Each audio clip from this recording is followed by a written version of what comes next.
What's going on, everybody? Blaze over here at Blue Chip Athletic Club, and we're talking to you about a full routine. We're going to be getting into our foam rolling from kind of toe to head, if you will. So first things first, what we're going to do, grab yourself a foam roller. I like to have a lacrosse ball kind of close, or softball or tennis ball too, so I'm going to go grab one of those really fast and we'll get this thing rolling. So I'm going to start with a foot roll. Now, you can do this on a foam roller as well. If you have a foam roller, especially one like this, you can go ahead and roll out the bottom of your foot. But I'm going to do it with the ball because I think it's a little bit more effective. So throw my ball here on the ground, and what I'm doing is I'm going to give a little bit of pressure here under my foot. Now, if you look at my hand here, as we kind of do a little follow along, I'm going to be trying to put pointed pressure, almost imagine like my fingers on my toes, under each ball of my foot. Kind of inside to outside. And then once I kind of have worked that for a second, I'm going to roll along the long part of my foot, so along almost like the arch, and then I'm going to kind of repeat that. I'm going to go on either side. So looks like I'm kind of really loosening it up there. I'm going to work through all on one side and then again switch. So now again, pointed pressure here near the balls of the foot, not directly under it because it's super uncomfortable if you do that. But if you can kind of get it a little bit closer towards your arch under the balls of the foot and then roll along the long part, it's super helpful. Can help you loosen up really nicely.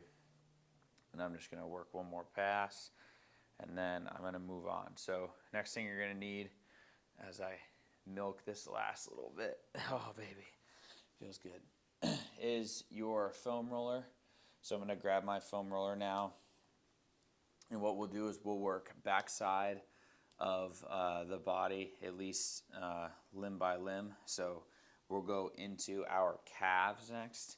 A lot of times people have really tight ankles, which restrict their ability to move, whether that's squat, run, jump, kind of whatever that is. So if you can improve your calf mobility, you can improve your ankle flexion, which will help you run, jump, and squat better. So long story short, your ankles and calves are super important. I'm going to start my feet stacked like so, and I'm going to be working my left calf. So my right foot is on top of my left. Now, if you need a little bit of less pressure, what you can do is you can bring your foot off to the side. This will allow you to kind of take some of that pressure away as you're working through. So I'll show both. What I'm going to do is I'm going to start down kind of by my ankle. And notice how I'm kind of rolling my hips. What I'm doing is I'm not just going to roll up and down like this. This doesn't do as much good as if you kind of roll with a little bit of intention. So I'm going to start down by the ankle. I'm going to be up. I'm going to roll my hips side to side. I'm going to see where I'm tight. And what I'm almost going to do is I'm going to section off my calf into a bunch of different pieces. Now, after I roll a bit side to side, I'm going to roll a bit closer to my knee. We call that taking a bite out of the muscle. Oh, baby. And now I'm going to go side to side. So I had like a lower third or lower quarter of the calf, a mid third, and then I'll get an upper here in a second. So again, kind of doing a little bit of discovery, rolling the hips side to side. And if you want more of that pressure, stack your legs over top and you'll get a little bit more from the weight of your non-working leg. And now I'm going to get that last piece, the top of the calf here, side to side. Oh, Lordy. And then after that's done, we'll switch legs. So we'll get the calf on the left, calf on the right. Don't neglect it. This is a full follow along, so you're here with me for a bit. Go ahead and hit it. We're down here at the bottom, side to side. Oh, God bless America. Oh. And I'm going to take a bite out of the calf, roll down a little bit further. And again, keep working that hip roll side to side. And you're going to find a little bit of tightness. Sometimes I'll even, like, when I find a tight spot, notice how I'm kind of like flossing my ankle over and back. What I'm trying to do is work out a little tight spot in the calf. And sometimes if you kind of move into it, oh, you can work some of that out. And I'm going to roll all the way down all the way up, excuse me, towards my knee.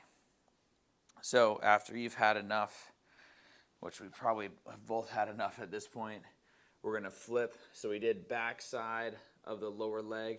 Now we're going to do front side of the lower leg. So I'm going to flip over now, and I'm going to roll the front side of my shins, or my tibs, if you will, T-I-B-S. The way to do this is I'm going to plant my hands kind of in the ground, and I'm going to put the roller just below my knee. Now what I'm going to do is I'm going to pull my knee in towards my chest, almost like I'm doing a mountain climber, and then press away. And notice how my other foot is on the ground. It's giving me a little bit of support. Again, if you want more pressure, just stack your foot on the other.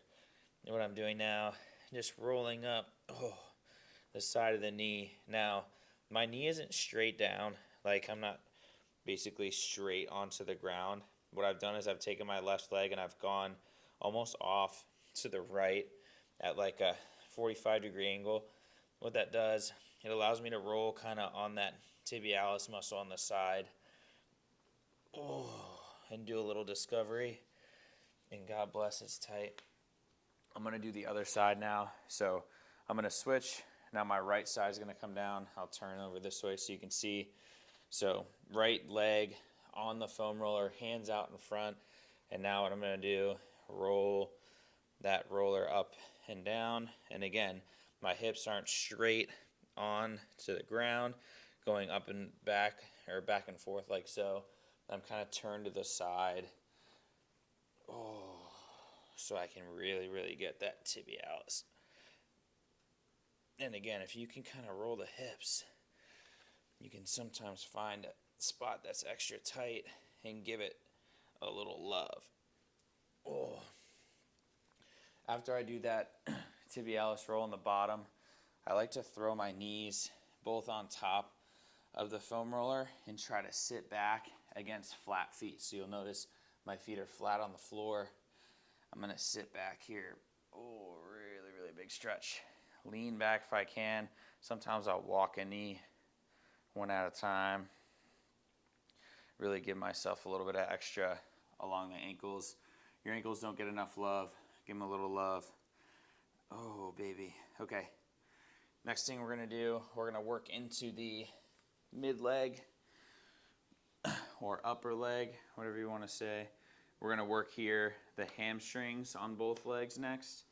So we'll do hamstrings probably in the glutes too. My left foot is going to come here on top of the foam roller. My right leg off to the side. Again, you can stack if you want to, you don't have to. I'm going to be here and I'm going to work my hamstring. Now again, you'll notice I'm starting just above the joint, so just above the knee. And then I'm going to again try to partition my leg every couple inches and then work that roll side to side. Selfishly, I've got a workout coming after this, so this will be really nice to get me kind of ready for that. Oh, baby. So now I'm kind of at the base of the glute. What I want to do is I want to roll out onto my left glute, and now I'm going to straighten my right leg, and I'm going to bring my left foot in towards my knee, and then I'm going to bring it up like so, like we're in a passive figure four. My left hand's on the ground. I'm going to shift my hips off to the left, and I'm going to give my glute a little love. So what I mean by shift my hips to the left is I mean my hips aren't straight up and down like this.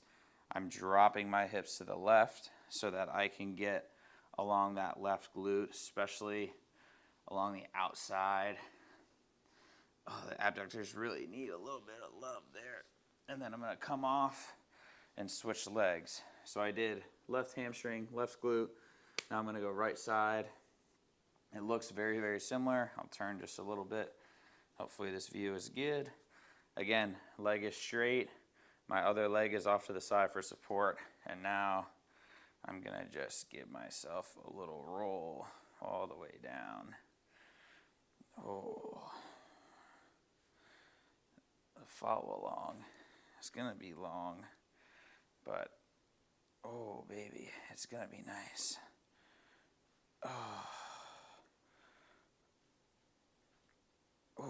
Okay, now I'm in towards the glute. Now what I'm gonna do, roll it back just so I got a little bit of space. I'm gonna bend my right leg, straighten my left. Oh, scoot back a little bit more so I don't slide along the concrete. My right foot comes on top of the left knee, bend the right leg, drop the hips down to the right, and then I'm on to my glute. Oh, baby. Oh,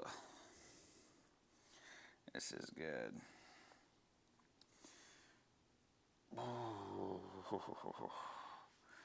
All right. Last but not least, we're going to go quads. Hopefully we can go pretty quick, but the quads are definitely a piece of the pie that you cannot forget. My legs feel a lot looser though. So now I'm gonna just lay on top of the foam roller. And again, what I wanna do, start just above the joint and then work that roll of the hips so that I'm able to hit not just the top of the quad, but also the inside towards the VMO, outside towards the IT band. So I'm gonna go right leg, just start. I'm gonna be down here. If I want more pressure, I can always bring my foot on top, just like we've been talking about all day. And I'm gonna work. Oh my gosh. This is where it's brutal right here. If you haven't rolled your quads in a while, you're gonna be feeling it today. You're gonna be feeling it. Again, taking a bite out of that quad, rolling down and back. Really, really working with where you are. Next thing I wanna do, this is a little bit different than before. I'm gonna made it all the way kind of to my hip pocket. On the way back up, I'm gonna bend my leg to 90 degrees, and now I'm gonna come back up. And what this is gonna do, it's gonna engage my hamstring a bit, and it's gonna get me a little bit different spot on the quad, where I'm gonna be working. Oh, baby. Don't worry, we're almost there. We're almost there. Oh, last but not least, I like to pop down to the ground to give the VMO just a couple rolls here, that teardrop shape. Oh, on the inside, and then I'm going to switch. So now I'm on to the left, and again we're going to go down, roll side to side, roll side to side, oh, roll side to side, and then just let that thing go as long as you can. Oh, baby. All the way down towards that hip pocket. Oh, now that I'm there, bend the leg back to 90 degrees and work my way all the way back up. Oh, my goodness. And if you're still with me, I'm sure your legs will feel a lot better after you're done, which we're almost done with our lower body roll. Couple rolls here on the VMO. Oh, there's that teardrop muscle above the knee. Oh, baby. And now we're done with our lower body roll. So I hope you guys like that follow along. Let us know if you have any questions. If you want to figure out this type of foam roller, you can always get the shorter, smaller kind, a little bit more like portable, we'll say. The longer ones are also great, typically a little bit more expensive, but they're a little bit more versatile. So totally up to you. Good luck. Let us know how this goes for you guys, and we'll see you guys in the next one. Later.